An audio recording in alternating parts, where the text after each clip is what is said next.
Coming up in this episode of Bitcoin for Millennials. Everyone in the world faces the problem of inflation, and Bitcoin solves that for every single person. Not every person feels it the same, right? Some people in the West, we may feel it differently than someone in Lebanon or someone in Venezuela or in Argentina. But it largely solves the problem of inflation. Not because it's an inflation hedge, but because it's an opt-out into a new system that's inflation-free. And so the way that I look at it, it's this thing that was not created to make me rich. It wasn't created to make any one person rich. It wasn't even created to make Satoshi rich. He has 1 million coins that he mined, and he hasn't touched one of them. I personally believe he's either dead or he burned his keys, because there's no way with the temptation of having 1 million coins. Each coin is valued at like $70,000 right now. That temptation is that's billions of dollars. That temptation is way too strong to not sell some of it or to, spend it on something lavish or whatever, because the human ego plays into that. And so in my mind, Satoshi didn't even make it to make himself rich, because he's not profiting off of it. And so when you really look down deep at it, it's like this thing was created and it's fulfilling its purpose. And its purpose, Bitcoin does not care. All right. Hey there, this is Bram Kanstein and you're listening to Bitcoin for Millennials. In this episode, I'm joined by Sean Harris. He's a former professional basketball player who has found a new passion in Bitcoin. After playing overseas for several years, Sean is now deeply involved with grassroots adoption in El Salvador, where he also organized the first ever Halving Party last month. I'm excited to jump into his unique journey from the basketball court to the heart of one of the world's most pioneering Bitcoin communities. So welcome, Sean. Thanks, Bram. I'm excited to be here. It's fun to be on Bitcoin for Millennials. I'm excited. Well, I'm super happy you're here. You are also a millennial, so that's always nice to talk about, and we'll definitely get to it, like how it is talking about with our generational peers. But first, wanted to ask you, how did your Bitcoin journey go? Like I read somewhere that you were pretty strong, like non-believer in the beginning. And I wanted to ask you, like, what misconceptions did you have initially, and how did they change? Well, I mean, just my biggest misconceptions is I didn't know a lot about Bitcoin. Being a basketball player, I didn't understand much at all. I was like your regular normie, right? Didn't understand much about anything in Bitcoin or technology. So just your normal run of the mill type of person. But eventually, as I started to understand and started to learn and go down the rabbit holes, it was great. It was great for me personally. And it was just a testament that, anyone can start to understand a lot about Bitcoin and even the technological side. It's not something to be scared of. It's something that you can have a lot of fun with. As you start to learn, you just try things out. And as you try things out, you get better with it in time. And so, but yeah, I just didn't know a lot about it. Then I started listening to the wrong podcasts that were saying, back in 2017, that were saying it's not Bitcoin, it's blockchain, not Bitcoin. And so then that kind of led me down the wrong path for a little bit. Eventually that all got course corrected because I started to ask myself the famous "what is money" question.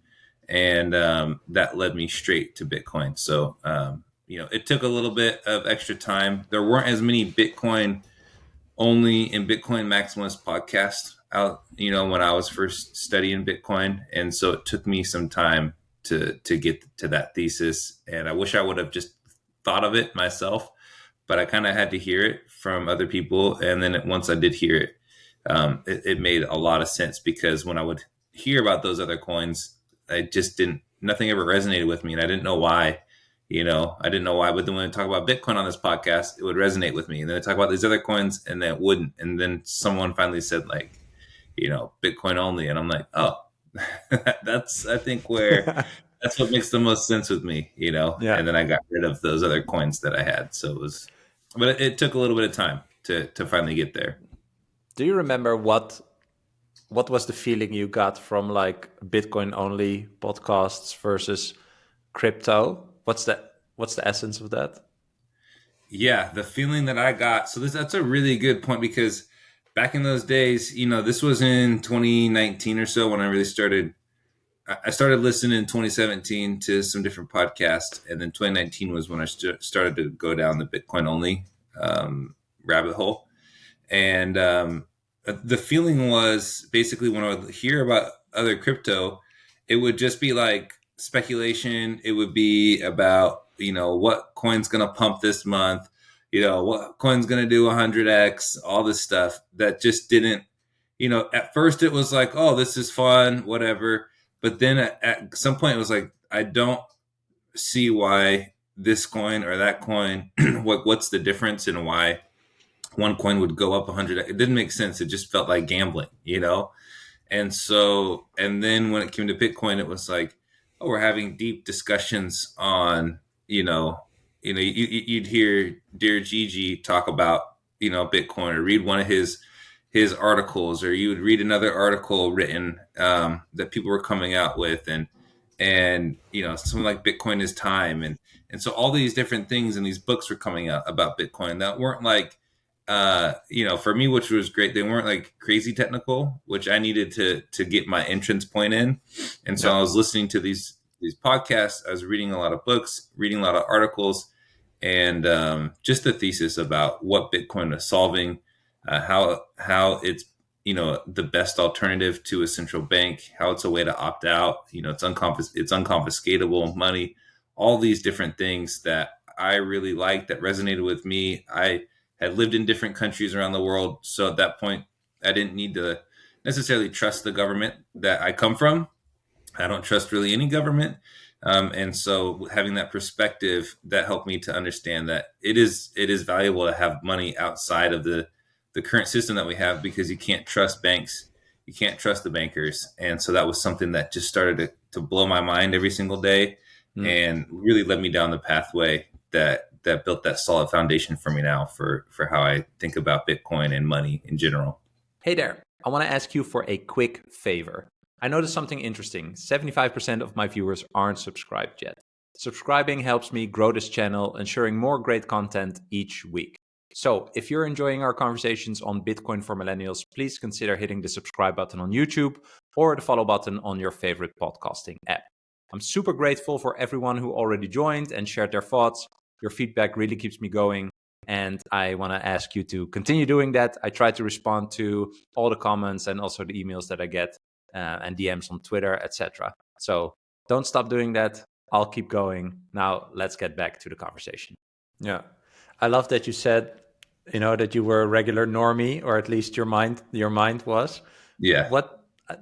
I love that you say that, because I think that's a great reflection, right? I think, and correct me if I'm wrong, but I think like when you say normie, like I think of, it's just like you're going along with whatever has been told to you, right? Like almost as if you're not really thinking for yourself. And once you kind of like step out of that and look at what you're doing and what you actually think of that, right? Like what your opinion is on how you're living your life, and then you realize like, hey, I'm doing all these things that I'm not necessarily fond of or actually want to do. Is there another option to live my life, basically?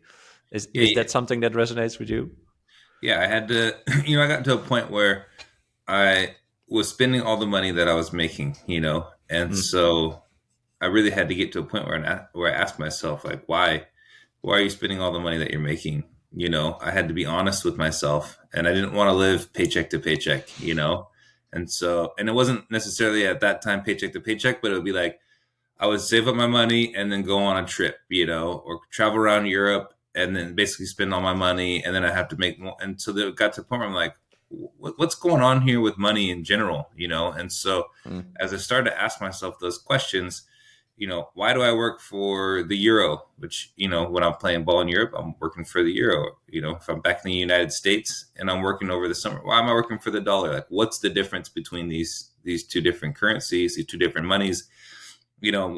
When I come home, do I want to put all my money in dollars, or do I want to save a little bit in the euro? Like those are questions that I was asking myself, because I would look at the exchange rates And sometimes it'd be more favorable to have the euro, and other times it'd be more favorable to have the dollar. And so I was looking at that too, and just asking myself different questions. And so, yeah, it led me down that path of, okay, I want to, no one can have a greater effect on your life than yourself. And that was what I came to understand was I have the most control over my life. And so if I have the control over my own life and I'm seeing these outcomes that are unfavorable, then I am the common denominator in those outcomes. It's Yeah. me. It's not somebody else. It's not it's and so then if I'm the common denominator, I have to figure out, I don't want to trust some financial advisor with my money, because what happened if I were to trust him? I started doing the research. It's like, what happens if I were to trust a financial advisor in 2008? And Mm. if I were 65 years old and I had just retired and all my money was in a 401k, well, then I would have to start working again. And who would want me to work at 65? Who would pick me up? And so those are the questions that I'm asking myself. How do I shield myself from a big type of recession? How do I shield myself from just the normal, conventional, normie information that you think that everyone is like, okay, I guess that's right. Okay. And then it doesn't work. The majority of people follow the same thing. They follow the same: diversify your portfolio, get a 401k. You have to use, in the United States, why would you not use the match? Why would you not match? Use the Mm. 401k match. Like, that's free money. It's like, no, it's not. Like, and you're trying to break through these molds, and as you break through them, then you receive results that other people don't have, and they're better results. Mm. Because if everyone's doing the same exact thing, how good can that result actually be? That's what I started to ask myself. Like, and one thing, and I know I'm kind of ranting right now, which I tend to do sometimes, but Go for it. but I went to a Rich Dad Poor Dad convention, because at that time I was just like, I was like, well, if I'm going to spend all my money, I might as well at least spend my money like learning about money. So I started buying all the books. I went to Rich Dad Poor Dad like seminar for like a week or a weekend or whatever. And one thing that they mentioned was the 401ks. There was a book that they had called 401 Chaos, and so I was just like, they were explaining why those don't really help people who are trying to make a massive amount of wealth, which I want that, and if you don't want that, that's okay. But I do. Like, I work hard. I want to make sure that I can protect myself and my family, and provide. And so, with inflation, you have to have more wealth now than ever, because of how bad things are getting and how bad things have become. So, I guess what I'm saying is, I got to the point where I just realized that I was my own problem, and I needed to find the solution. And I'm lucky that I was born in a time where largely Bitcoin is very accessible to buy, and it's still going through its price discovery. And I think that's like, it's like, we're living in one of the best times where we can actually have Bitcoin. And that's the solution to all of these problems of not being able to save, not being able to amass wealth, trying to go down that rat race, or trying to go down the real estate thing or whatever. And just a 401k, like, who do you, what millionaire do you ever see and they go, yeah, it was my 401k that made me Yeah. rich? Like, you Yeah, don't that's a good point. you don't see someone who says that. Mm. Well, it's also now that you talk about, I think really the difference between Bitcoin and the rest of the like finance system or the fiat finance system is, in the fiat finance system is like, yeah, you should do this because everyone is doing it, right? And Mm, that sounds awfully lot like a Ponzi, by the way. exactly. Whereas, when people call Bitcoin a Ponzi, I think like, no, like you like that instantly shows you don't understand it, by the way, because I think everyone in Bitcoin would say like, I don't care if you buy, like it's not that you're trying to get the next person in. It's literally like, I don't care if you buy, figure it out for yourself, Yeah. and I'm here if you have any questions, right? It's the actual, it's like the anti-Ponzi. Hmm. And like when people say to you, well, yeah, you should do this or that because all the others are doing it, that's literally trying to keep whatever they're investing in alive by getting other people into it, right? Yeah, so funny. So what do you think is like the biggest, or maybe if you can remember, like what was the biggest thing that like held you back in the beginning in like challenging your mind? Like what is so strong in the normie mindset that keeps you from, yeah, I always kind of illustrate it as like opening a door in your mind. Like once you open that door, like you fall into the rabbit hole, right? But opening the actual door, that takes I, something. you know,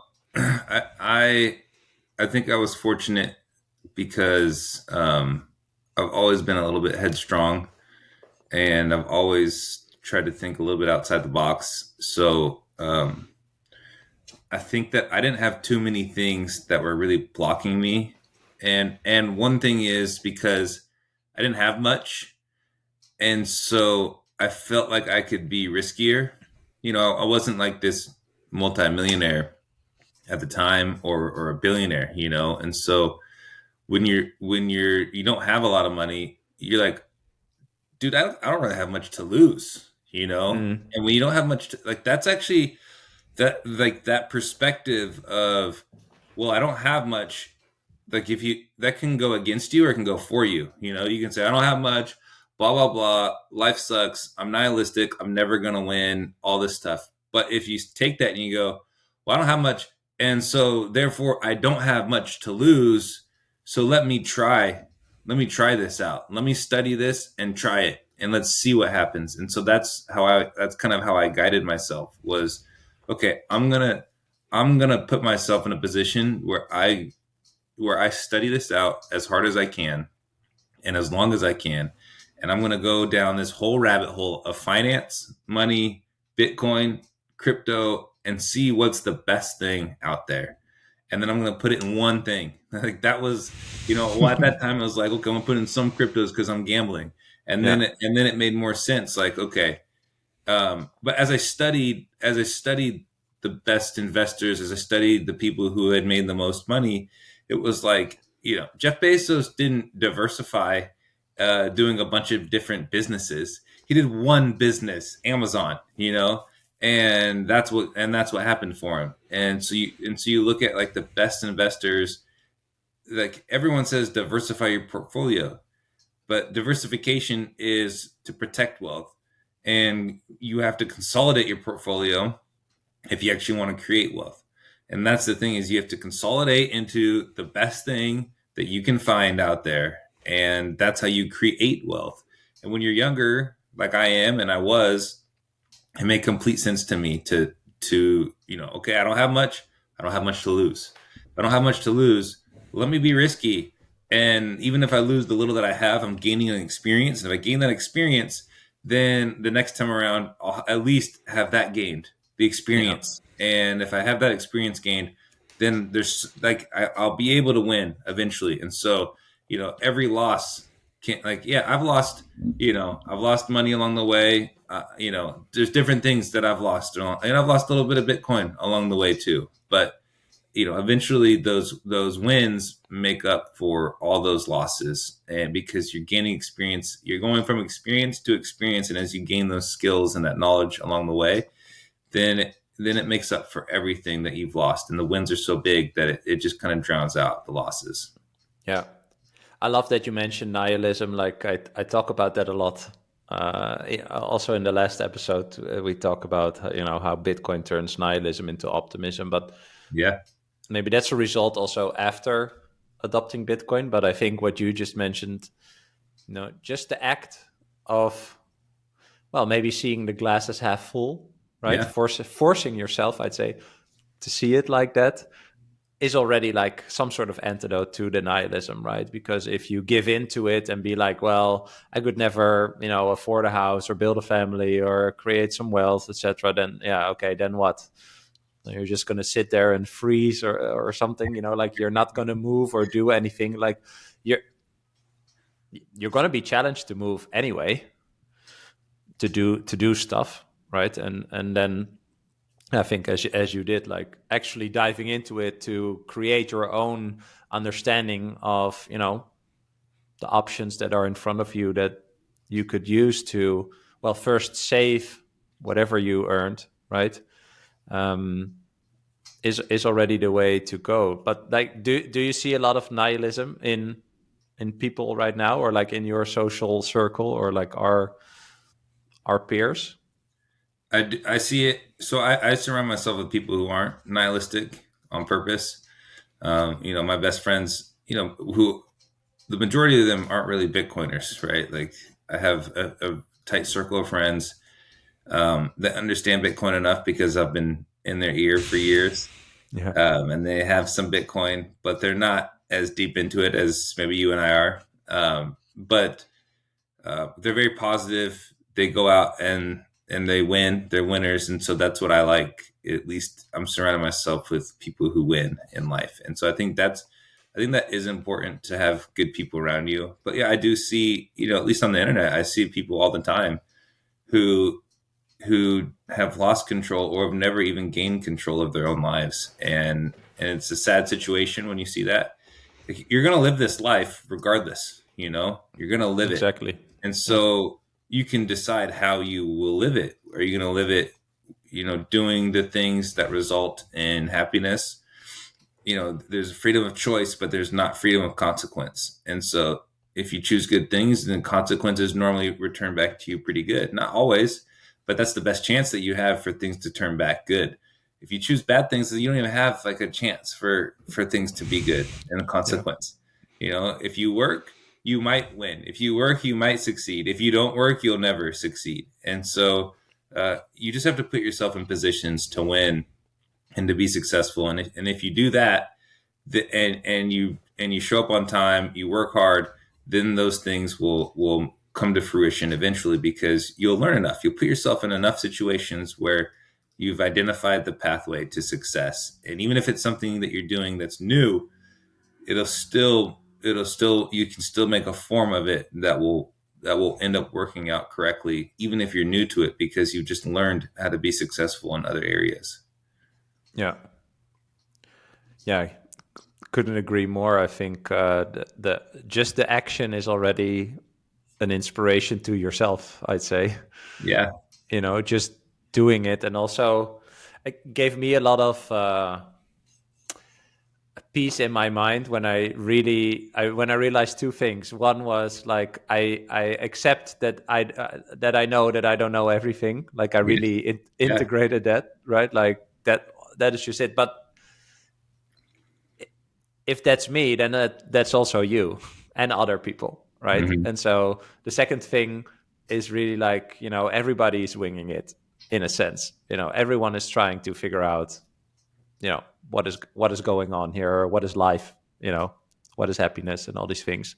And so that gave me a lot of peace of mind, actually, and that to confirm what you're saying, like doing stuff is the answer to that, right? Yeah. It's Yeah. figuring it out is literally just doing stuff, and it doesn't really matter what you do, actually, No. right? It, Or it, whatever you like or want to try, or like that's all futile, I'd say. Like you will figure something out, but you have to start doing. and I think You and have I to start think doing something. and I think the secret is found in just your commitment level. Like, are you going to commit to it all the way? Yeah, And if you commit to it all the way, then you're going to find out along the way what you need, what you like. You're going to figure out. You're going to find out the answers. And so, as you find out those answers along the way, because you've committed yourself to it, then you'll go all in, and you're not gonna get, like, you might get blindsided by different things because you're new, but eventually you just get to the point where you're committed. It doesn't really matter to you when you get blindsided. It's just like, okay, I didn't know about this whole thing over here, and now I'm learning about it, and that's part of what I need to learn about. And I think this is, and I'm just speaking from experience, right? This is from, doing the Halving Party, being able to run the Halving Party, and I couldn't have done it without the help of my great friends at the Meme Factory. They were awesome. We had an event planner named Dragon Bitcoin who was awesome. But I was mainly the project lead on the Halving Party, and there was a lot that I had to learn as I went through the process. And so as you go, like, you just learn as you go. And if there was one day that I just said, you know what, I'm going to stop learning, then the Halving Party wouldn't have happened. It's like, but you have to say, I'm going to keep learning. I'm going to accept the things that I don't understand, and I'm going to try to learn those things so I can provide a great event.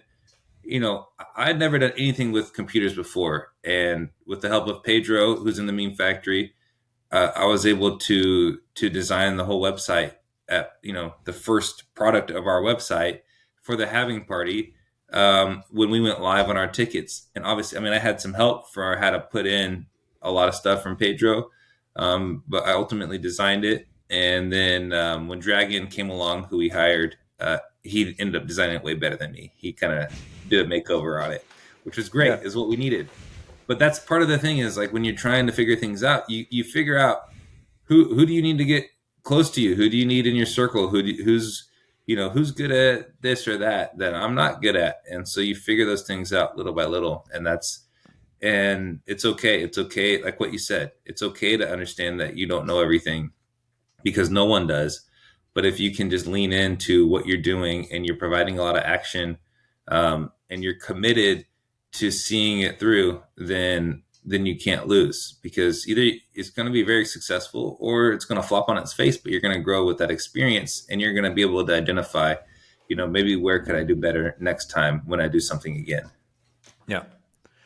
Yeah, I couldn't agree more. I think this is exactly what I'm doing with this podcast. Like, I have one goal is 100 episodes.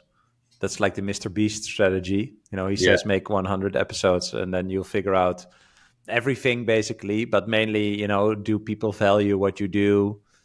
Can you create some following?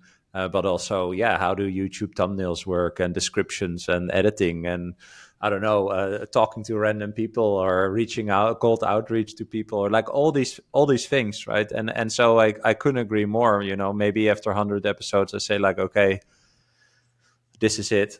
I don't think so, because it's going well, like I'm feeling that along the way, but I feel Mhm. like, okay, I need to be committed. I'm committed to the 100, and then, I'm going to see where it's at. But already, even if I would stop it after 100, I already learned so much that it would not even be a failure, and I think that is the core of what you're saying also. Like, think about this in Bitcoin terms too, right? Like, the Bitcoin path, much like entrepreneurship, is a lonely path that you walk. Mm. And because most people in your life don't understand it, they think you're weird. They think that there's nothing that like that you're putting your money into. They think you're putting your money into air. They're telling you to not do it.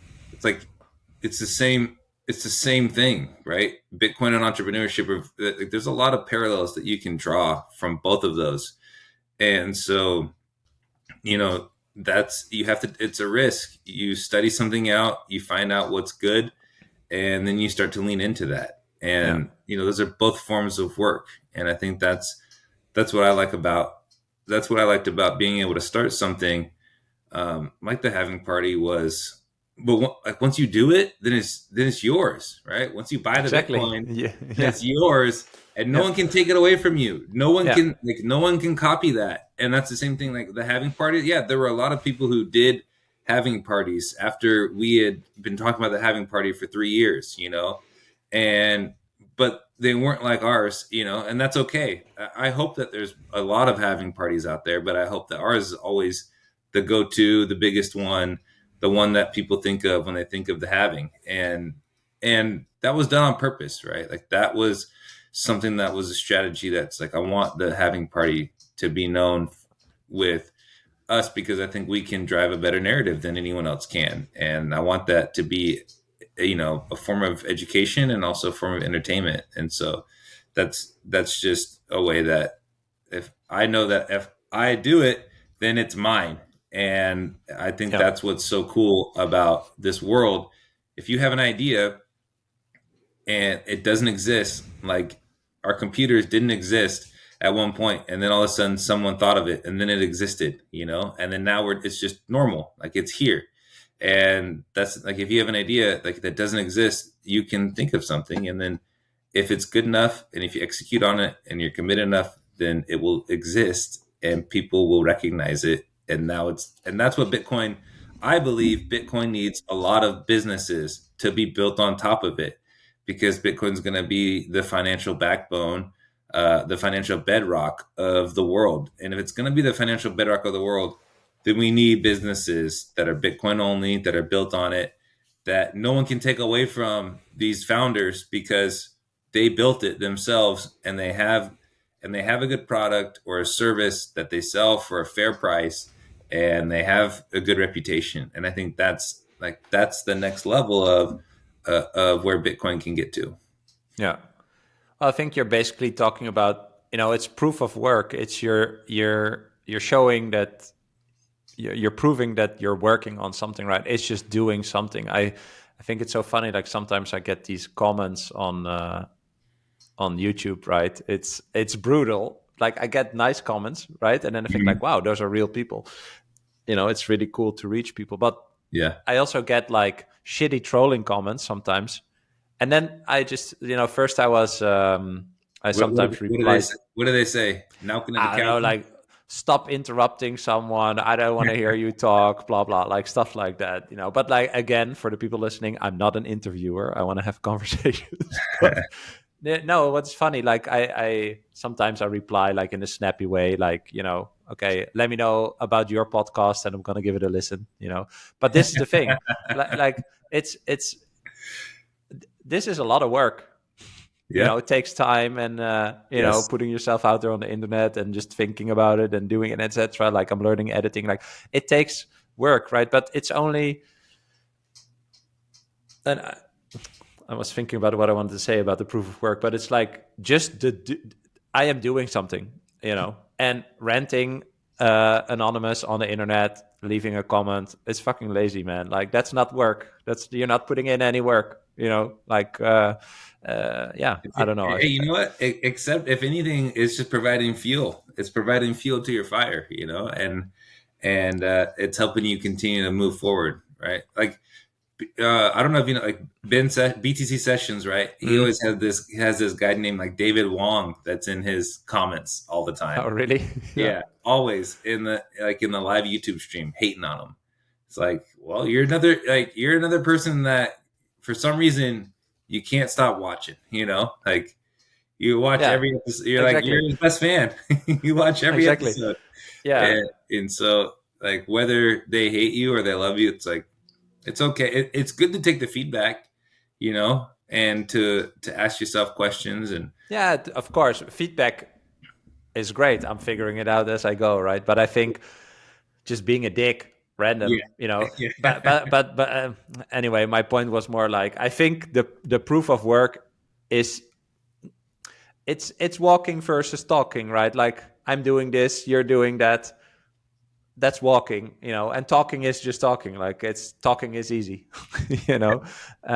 Talk is cheap, and walking and actually showing the proof that just takes way more. And I think what is nice if you can recognize that for yourself and appreciate that in yourself, and then it doesn't actually really matter if someone leaves a stupid comment. Then I'm like, yeah, okay, well, you're not doing anything, and that's also fine. yeah. But whatever, like it just doesn't really matter. It's lazy, like that. um but yeah, very cool. I love what you're sharing about the Halving Party. Like it's just you put your stamp on something. This is my my proof of work, or my quality, my bar. And hopefully that's an inspiration also to others, right? Yeah, it's something that I do take pride in, because it was something that we put together as the Meme Factory, and maybe people didn't expect that of us, and we delivered, and so it's ours. It's something that we have, and it was a thing that never existed, like on that type of level, a halving party. Just yesterday, uh, I saw a tweet that said that Ocean Mining is going to start their headquarters out of El Salvador. It's like Yeah. Ocean Mining's first touch point with El Salvador was at the halving party, and that's something that it's like it wasn't something that we like. I didn't facilitate that, I didn't facilitate their headquarters being El Salvador, but it was something that we helped foster, and I think there's been a lot more business opportunities that will continue to happen from the halving party, and that's something that I was hoping for from the beginning, Yeah. was that businesses would figure things out.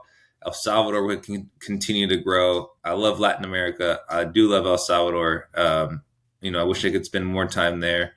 And so I just hope that things that we touch, that I touch, have good outcomes, and that it can reflect who we are as Bitcoiners and who we are as people. And I think that, with our first event that we did, it was a great event. So many people loved it. Maybe there were people who didn't like it, but for the most part, we heard a lot of good feedback. And so, we just want to continue to grow from what we've been able to do. And I think that's how I look at it. Like, it's worth taking those risks if you can calculate them enough, and if you have a good strategy, and if it's the right timing. And I relate a lot of things back to Bitcoin, because again, Bitcoin, it's the same. It's like in that same thing. It's like, yeah, we do take a risk on Bitcoin. When we first started buying Bitcoin, everyone said it was going to zero, so there was that risk, and no one knew. It didn't have Yeah. much history, but we took the risk on it, and it's working out. Right, every 4 years, we see higher highs and higher lows, and it's going to continue to happen because Bitcoin's scarce, and the monetary policy is written into the code, and it's a decentralized code that no one can change. And so that's what's so awesome about Bitcoin, and how it relates, in my mind, to hard work and to being an entrepreneur. And as you take this Bitcoin for Millennials show, like it can continue to grow as well. As long as you continue to find what is it that people want to hear, what is it um, that maybe you don't even have to find out what people want to hear. Maybe you can decide what people want to. I mean, look at Sailor right now.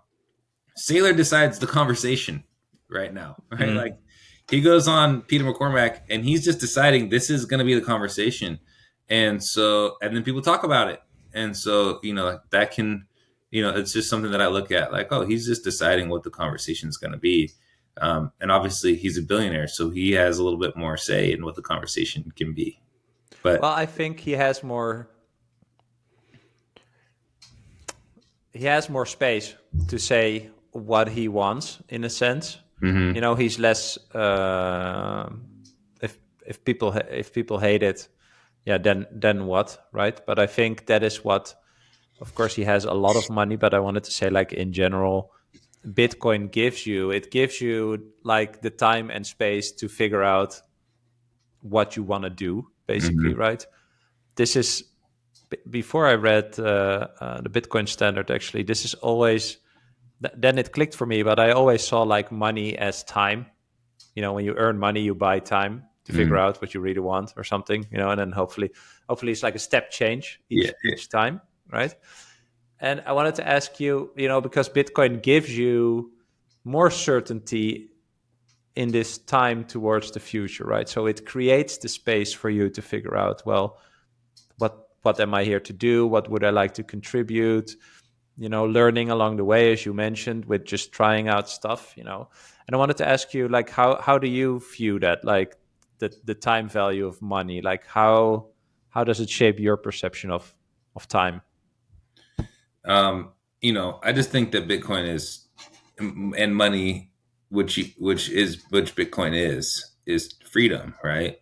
Whether that's time freedom, freedom to choose what you want to do, freedom how to live your life. To me, it's more freedom, and time is a huge thing, right? Because again, like what we mentioned before, we all have one life that we're living, and And one thing that Plan Marcus, one of my good buddies in the Meme Factory, he talks about a lot is like, okay, what happens when you get all the Bitcoin that you could ever possibly want? What happens when you reach that point where you're like, yeah, I can retire. I never need to work a day in my life again. And you're in your 40s, what are you going to do then? Like, what are you going to do? And so that's the question that everyone has to answer for themselves. And, what are your passions and how are you going to live a fulfilled life? Um, and it's interesting, like even like a guy like a Jim Carrey, right? He always talks about, I hope everyone can achieve their goals and get all the money they want so they can realize like that's not Yeah. that's not like the end all be all of life, that there's more Mike to it. Tyson says the same. Yeah. Yeah, right. And so and you see people who have all the money and can still be unhappy. Obviously, you're going to be more unhappy if you don't have all the money. So you want to get life figured out on other levels more than just money, right? Like with whether that's relationships or whether that's family or whatever it is you have from your past. Like you want to make sure that all those things can be handled. And that's what's great about Bitcoin Twitter. Bitcoin Twitter is always talking about different things, right? They're talking about the diets, they're talking about food, they're talking about relationships. So it's fun to be on Bitcoin Twitter because the money touches everything. And so yeah, time is important. If you put all your time into making Bitcoin and money, and you don't put any time into creating relationships with others, which I think my personal thought is that life is about your relationships with other people, and if you can create good relationships with others, like we're social beings. Even if you are antisocial or if you are an introvert, we're still social beings, and being able to help others in their times of need and being able to be a good friend and help people out, I think that is really important in this life. And maybe I'm not always the best at that, but I do try to be able to offer advice or offer help whenever I can. Oh, you're on mute right now. What a rookie mistake. You'll hear about that in the comments. Yeah. I can't even turn his mute button off. Yeah. Well, so you organized this, halving event in El Salvador.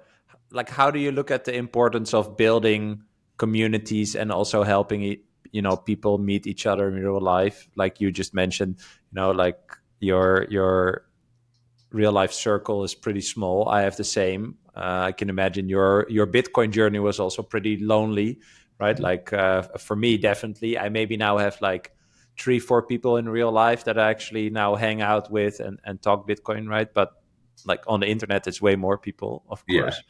And so meeting people in real life, lots of stuff in Bitcoin happens online, but meeting people in real life, there's like a magic in that, right? Like I remember my first Bitcoin conference in Amsterdam.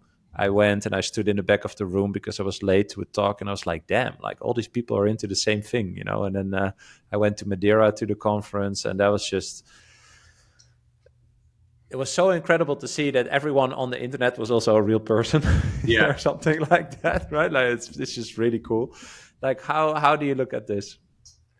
I think that just deepens your like what you believe in Bitcoin, because like what you said, right? A lot of us that were getting into Bitcoin in like 2017 and that time frame, we were just going down a lonely path of understanding this. Like no one in your family knew a thing about. A lot of people hadn't even heard of it yet, and they didn't know what it was.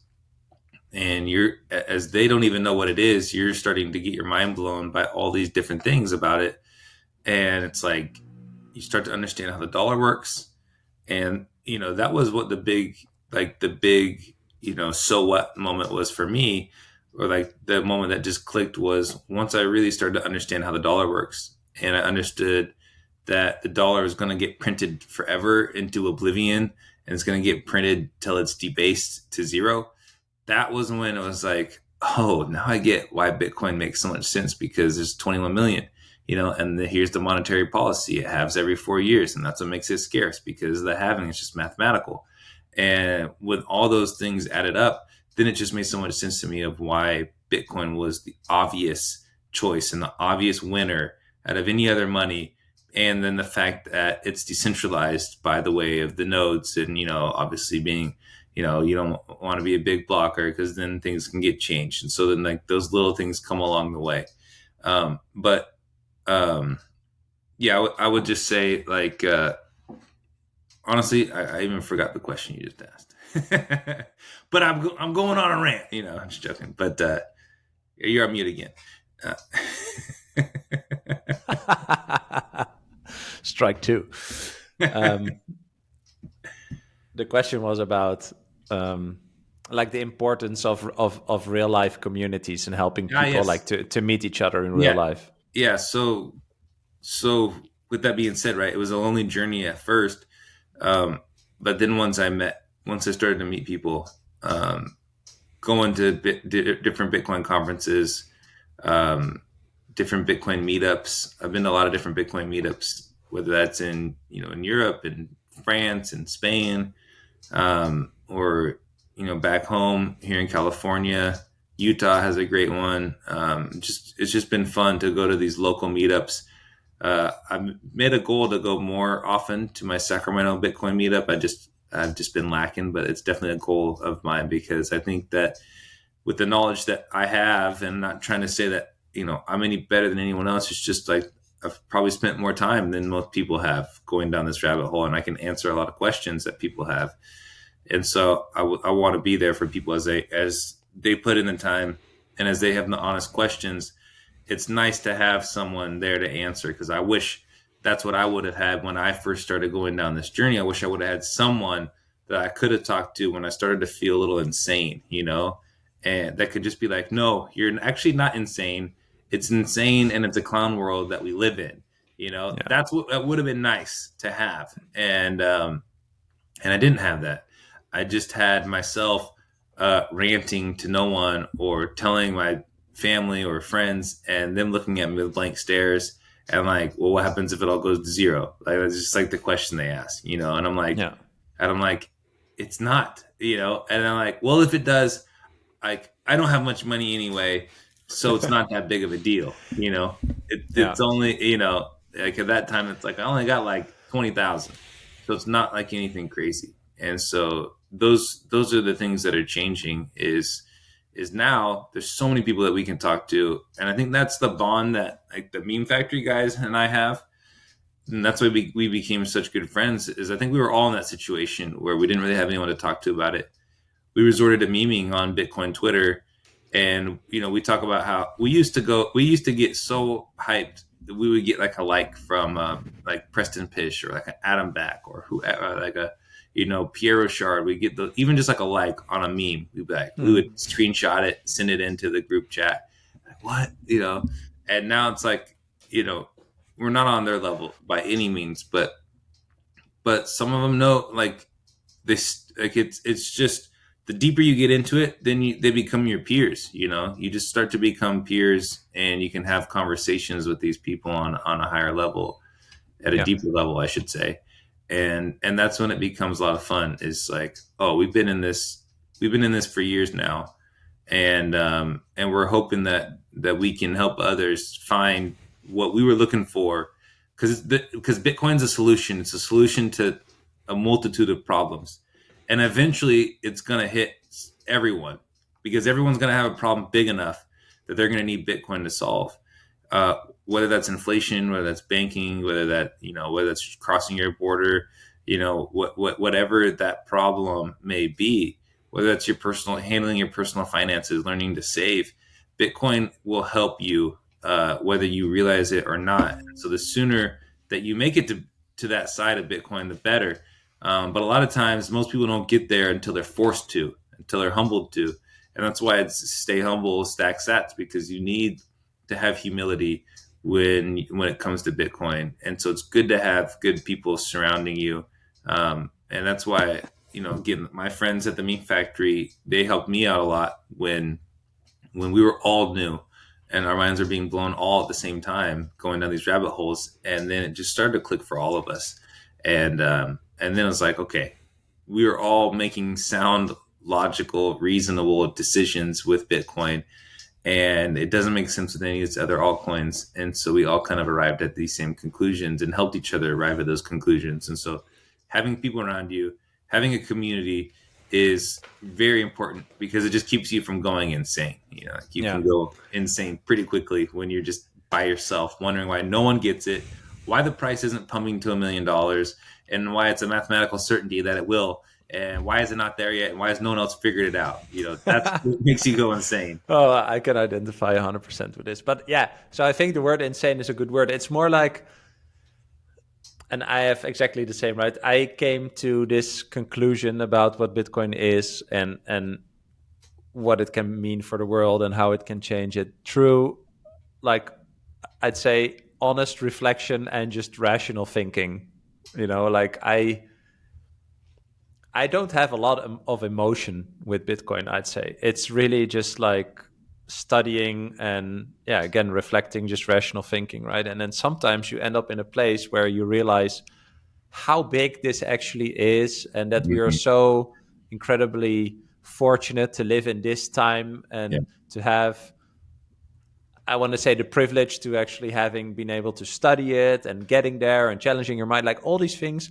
And if you cannot share that with anyone, it and not necessarily, yeah, I think you have to share it with someone in some way to validate not necessarily what you think, but that, I don't know, like the fact that someone else from a different background, for example, came to the same conclusion, that has really helped me also, you know, like to realize, oh, wow, this person coming from a totally different point of view ended up with the same conclusion. That's interesting, right? Like, okay. And I think that helps you validate your own thinking, because it's really hard to like trust yourself, I want to say. Just you, if it's just you and your thoughts, you know, like at one point, you know, the voice in your head will go like, nah, in no way you figure this out.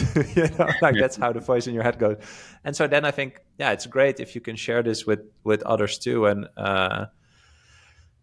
yeah, it's so funny, like when you say like you're taking a risk, etc. Like I feel like I'm a very risk averse person and a bit of a control freak, and like this is the most sound thing I could, you know, the Bitcoin solves that problem. Put my money on. No, but like this is like this is the most rational decision I have ever made.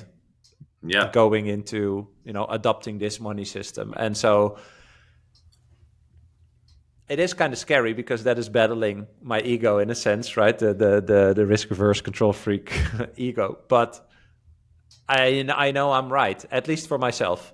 You know, I know I'm making the right decision, you know.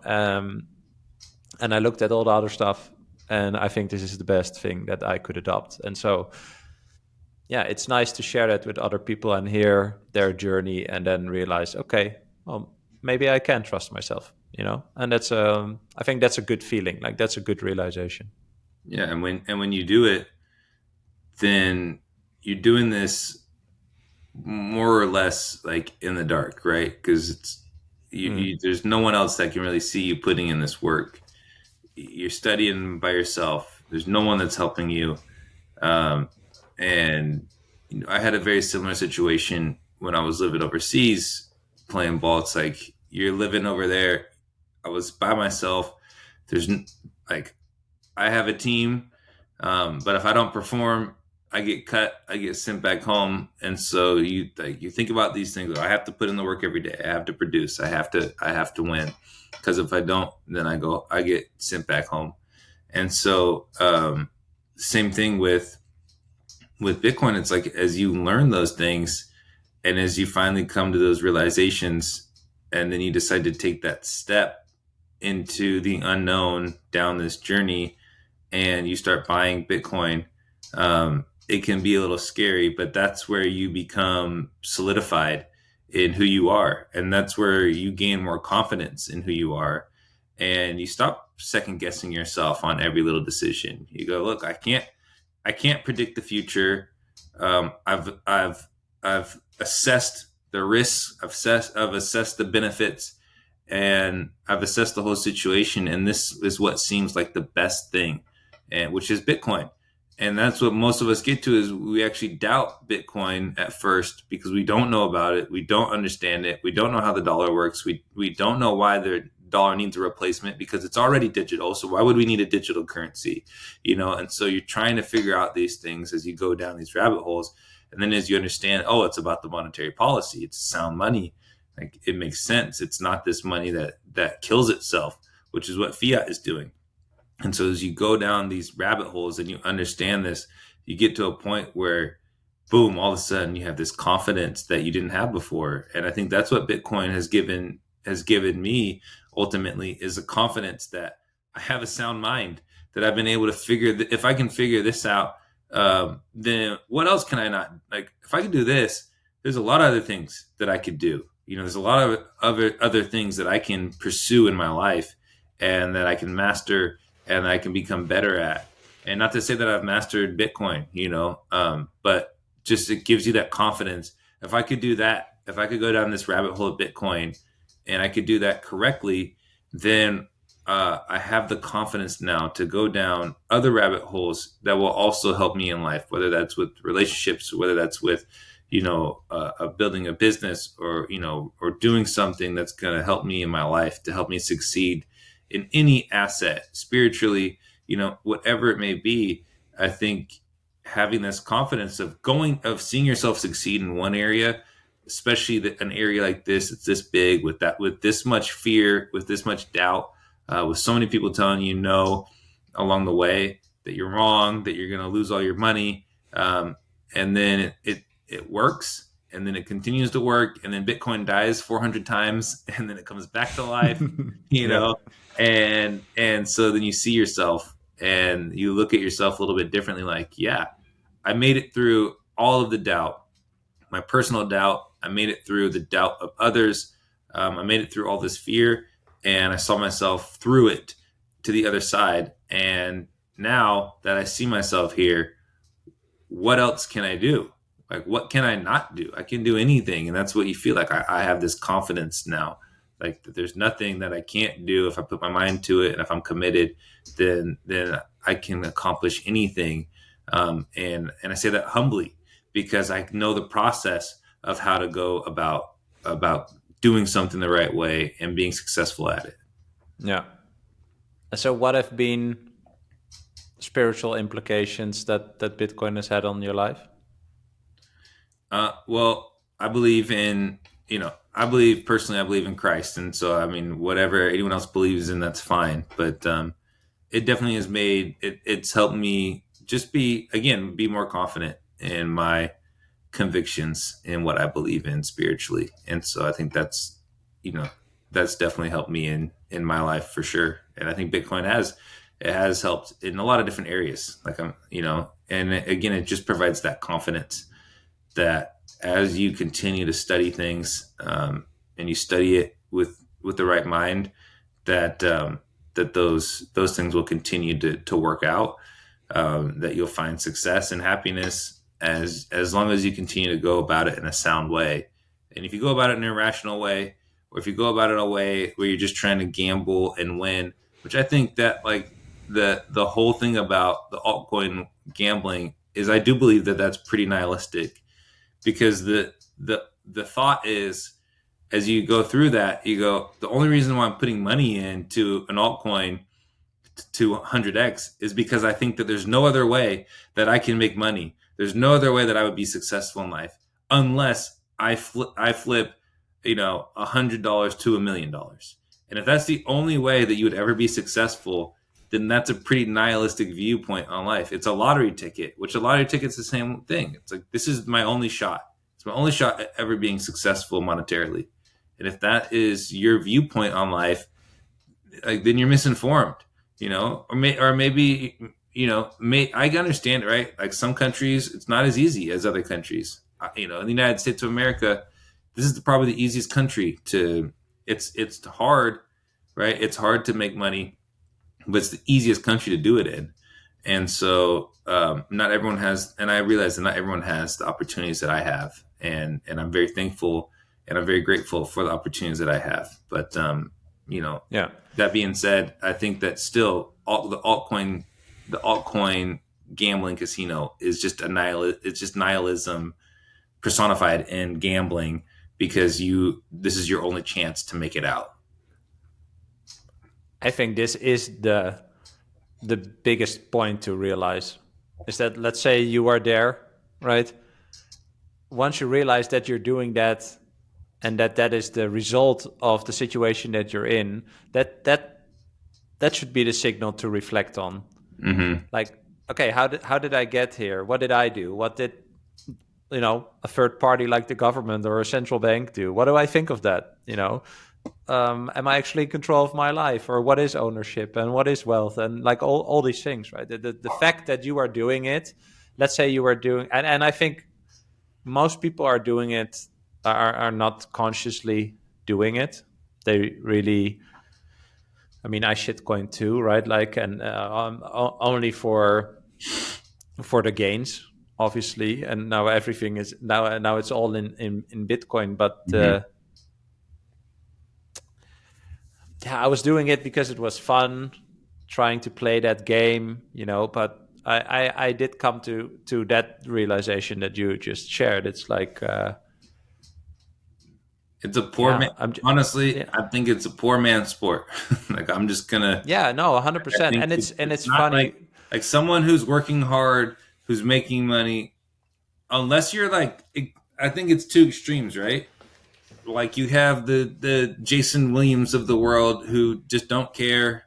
Like, he's like, whatever. I have so much Bitcoin already that I'm gonna. But he should be focused in, and I understand that this dude's already got a ton of money, whatever. But for the majority of the people who do dabble in the altcoin and gambling sphere, to me, it's just like, this is your only shot.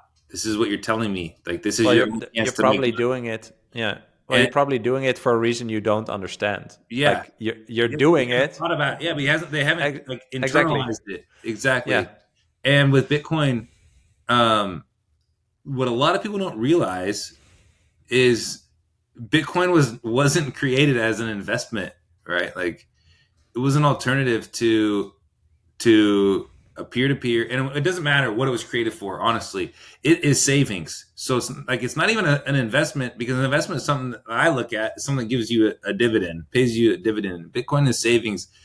Bitcoin wasn't created to make me rich. It wasn't created to make any of us rich. That wasn't the purpose of Bitcoin. It will make us very wealthy if we understand it and we understand what it's for, and we hold on to it. But that's not its main purpose. And I think that so many people, they sit in their lives and they look like, how can I monetize off of this, or how can I be rich off of this, or whatever it is. And it's like, Bitcoin wasn't created to make any of us rich. Mm-hmm. It will make us rich, but that's not its purpose, is to make. And so then people look at all the other altcoins and go, okay, well, these altcoins are made to make me rich too. Bitcoin's here just to make me, like, it's like a very selfish viewpoint. It's like, no, it's going to make the world better. Like, humanity, El Salvador is becoming better. This world, like, I used to live in Honduras. I lived in Honduras for 2 years, and which borders El Salvador. And it's like, it's essentially the same thing. Central American countries, they're all very similar, until El Salvador came around. Now El Salvador is like this shining star of Central America. And they're showing the other countries that there's a better way. You don't have to have the corruption. You don't have to have the gangs. You can have freedom money. And so, like, to me, Bitcoin is so much more than just making a guy that works a 9-to-5 job rich. That's not the purpose of what Bitcoin is here for. And eventually, once it's gone through its price discovery and its S curve or its J curve or whatever you want to call it, it won't be there to make anyone, like one person, rich. It will be here to make the world a richer place, to make the world a better place. It will make it so you can't be cheated out by your governments from inflation. You can't be cheated by central banks. You can't be cheated by anyone. You're playing on a level playing field finally. And I think that's the whole point of it. It's not to make one person rich. And I think that's like the thought process that you have to kick out of your mind when you're trying to leverage your Bitcoin, or when you're trying to double down on it, or whatever it is that we get into, because it's human nature to, how can I get rich off of this? How can I make money off of this? And it's like, that's not the point. And as you get to that understanding of it, then it helps you understand like, oh, well, the altcoins are nothing because the altcoins are literally there for speculation. That's the only, and for seniorage, the right to print money Yeah. for these other founders. Like that's, Well, you're making these founders rich, you know? yeah. Well, and that speculation is not the peace of mind that we talked about before, right? Yes. Like it's not that. I think what Bitcoin does is it gives you peace of mind because you know that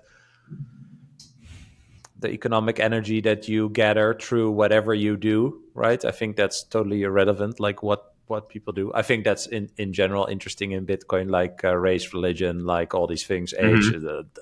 doesn't matter. Nobody cares, you Yeah. know.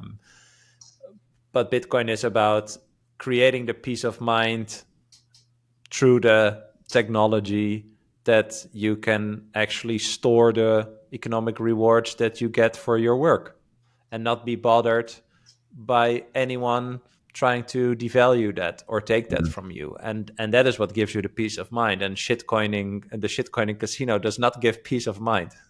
It occupies your mind, I'd say, Yeah. right? So Yeah. yeah, Yeah. well, maybe you just shared it, but I saw on your pinned tweet says Bitcoin is humanity's greatest invention. With Bitcoin came the discovery of true scarcity. And I wanted to ask you, what's your favorite mental model for explaining Bitcoin? But maybe you just did that Yeah, already. I might have just done it, but yeah, I think that's it. Yeah, it's just, it's the solution to a multitude of problems that we either haven't faced yet, that are coming, or that we are currently facing, which all of us face. Everyone in the world faces the problem of inflation, and Bitcoin solves that for every single person. Not every person feels it the same, right? Some people in the West, we may feel it differently than someone in Lebanon or someone in Venezuela or in Argentina. But it largely solves the problem of inflation, not because it's an inflation hedge, but because it's an opt out into a new system that's inflation free. And so the way that I look at it, yeah, it's this thing that was not created to make me rich. It wasn't created to make any one person rich. It wasn't even created to make Satoshi rich. He has a million coins that he mined, and he hasn't touched one of them. I personally believe he's either dead or he burned his keys, because there's no way with the temptation of having a million coins. Each coin is valued at like $70,000 right now. That temptation is way too, that's billions of dollars. That temptation is way too strong to not sell some of it, or to, spend it on something lavish or whatever, because the human ego plays into that. And so in my mind, Satoshi didn't even make it to make himself rich, because he's not profiting off of it. And so when you really look down deep at it, it's like this thing was created, and it's fulfilling its purpose. And its purpose, Bitcoin does not care if any one of us becomes rich off of it. So we have to learn how to play in its parameters. And it's the new game, right? Like, it's the new game that we're learning. It used to be get more dollars, figure out that, whether that's real estate, stocks, whatever, like bonds. Don't even get me started on bonds. But like, one of my friends asked me the other day if I invest in bonds. Like, he's like, stocks and bonds. And like, I got upset, I didn't get upset, but I'm like, bonds? Are you serious? Why? Like, and then like, I probably went too hard on him, but that's a whole nother story. But Bitcoin really is this thing, that is changing how we think about money. It's the new game that has started, which is get more Bitcoin. He who has more Bitcoin wins. And if you haven't figured it out yet, like, you're late to the game. If you have figured it out yet, if you already figured it out, you're early. So it's like, congrats, like, you're early. Yeah. Because it is early, and Still. more and more people are figuring this out. And so I look at it, it's like, look, if you have a boss who makes more money than you, but you're saving all of your money in Bitcoin, then your paycheck is way bigger than his. Like, your paycheck's way bigger than his, because he's saving it in dollars and you're saving it in Bitcoin. And Yeah. you're going to continue to do that every single paycheck for the next 5 years.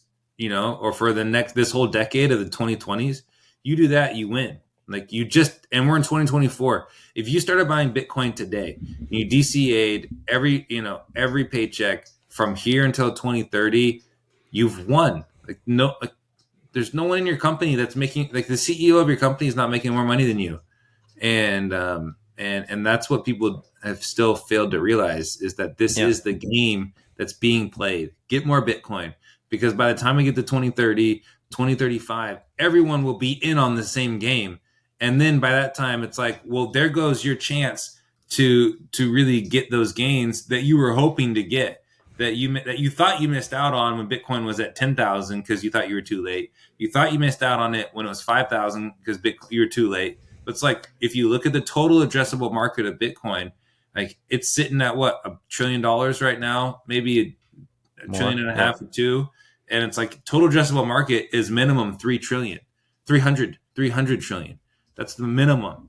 Maximum is like, who knows, 900 trillion, more than that. And so there's so much room for Bitcoin to run to, and to absorb every single monetary premium in the whole world, from real estate, stocks, every bond that's ever been conceived. Bonds run the world right now, and no one even knows it. They don't realize that the most money in the world are in bonds, and that's all going to get swallowed up by Bitcoin. So it's fun to watch when people understand it, and then it's like, okay, it's time to go, time to start saving in Bitcoin. Like, the game has started. You better figure it out, or you're going to be stuck in the dust. Yeah. To add to that, what I think is interesting is, like, I think that's just what Max Kaiser said, right? Like, Bitcoin has no top because fiat has no bottom. I think that's Max. That's why it's gonna go up. Like, that's why you're gonna end up more wealthy than your boss, because he's saving in something that's going to be devalued forever. And you're saving in something that will go up forever. But just even saying that now, I'm realizing, if people hear that, they're like, yeah, okay, but why is it going up forever? It's because everyone is going to store their reward, their monetary energy that they get rewarded with for their work, in Bitcoin. So all of human productivity will be stored in this finite 3D digital cube in cyberspace. Yeah. And that's why it's going to go up in value, because that is a real representation of human productivity, of the energy, And I think, well, for some people that this goes too far already, but I think that is what you said, right? So it gets more value, right? And because we price it in dollars, which is losing value, that's why the number will go up. But eventually, one Bitcoin is one Bitcoin, and so that is the game that you can decide to play. Yeah, it's an opt-in game. Exactly. Yeah. What advice would you give to a millennial who's just starting to explore Bitcoin? I would say, start studying it, start reading different articles and books. Read every article by Dear Gigi, DER, and then GIGI. I would say, read every article, book by him, 21 Lessons. Read the Bitcoin Standard by Saifedean. Start listening to Bitcoin for Millennials and more Bitcoin-only podcasts. Those are the ones that are going to provide the most signal, and things will start to make sense. Study the dollar. Like, do you know how the dollar is created? Do you know that there's 12 people in a back room that control the price of the dollar, that control the price of money, that control how it's issued, that control the inflation rate? Like, do you know that? And if you don't know that, study that and come to understand why that hurts you. And as you understand that, and that you can actually avoid that conflict, and you can avoid that theft of inflation, which it is theft.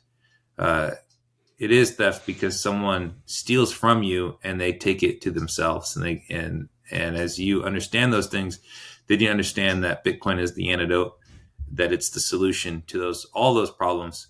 And no one can take it from you. No bank can take it from you. No government can take it from you. So study it first. get a little bit so you can understand it and be comfortable with it. I'm a basketball player who started with Bitcoin, who had no technical background with computers, with any hardware wallets, with anything like that.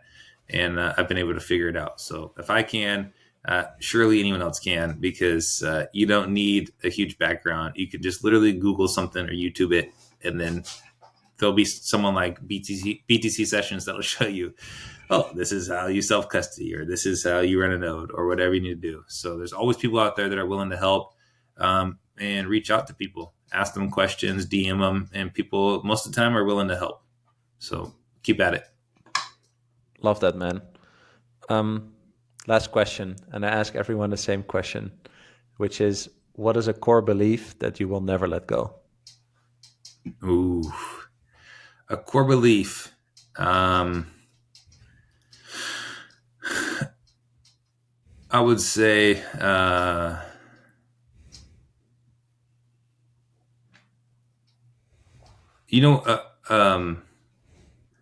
core belief that I've had since a young child was a famous quote from Patrick Henry, which was "Give me liberty or give me death," and it always sparked something in my mind, even when I was a kid and I heard the quote. Especially as an American, that's something that we study U.S. history, and so I think that's something that I like, and I think I'll always be searching for more freedom, and until the day that I die. And so I think just making sure that we have those freedoms, and if someone controls, and this is why Bitcoin is such a big and huge topic for me personally, because to me it's you don't have freedom if someone can control your money, because if they can control your money, they can control you. And so freedom to me is being able to control your wealth that no one can control. No one can stop you. And so, yeah, I think just the whole give me freedom, give me liberty, or give me death is, I think it's innate in all humans. We all want freedom. And if you feel like you're trapped, there's always go down fighting, figure out a way to get free. You'll figure it out, or you'll get death, one or the other. But this life, there's a lot of freedom, I think, that we can have still that we don't have, and we have to keep searching for it every single day. Love that, man. Thanks for sharing, and thanks so much for this conversation. I really enjoyed it. I'll make sure to link to your Twitter X profile so people can follow you and your journey. And yeah, man, I really appreciate you coming on. Thanks, Bram. I hope you enjoyed this episode. If you did, it would be amazing if you could rate, review, and subscribe on the podcast platform of your choice. It will help us educate more millennials on the importance of Bitcoin. You can follow and connect with me on Twitter. I'm BramK, that's at BRAMK. And if you are or know someone who has an interesting perspective on Bitcoin that's worth sharing, hit me up. I read and reply to every single message. I appreciate your support and hope you'll be here for the next episode. Thanks for listening. Bye.